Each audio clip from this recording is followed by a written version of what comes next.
Hello, iPhone users. Welcome back to our channel. Today, we are protecting your memories. Protecting your invisible documents and memories is a great function that Apple introduces to you. This provides peace of mind even if you change the device you use, it's all in your iCloud account. You can easily review and use them for your own different purposes. Let's back it up. Method 1, Manual Backup. Connect your iPhone to a Wi-Fi network. Open Settings and tap your name, tap iCloud Backup, tap Backup now and stay connected until completed. Note the date and time of your last backup.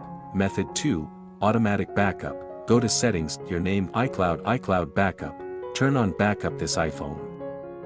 Connect your device to power and Wi-Fi, make sure your screen is locked during the backup process.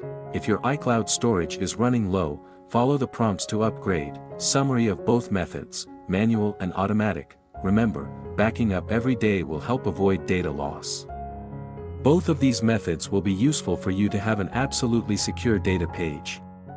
You will not be afraid of losing or corrupting any data once you have backed it up. What do you think about this feature on iPhone? We always update and bring you the best technology features and tips. Thanks for watching and see you soon.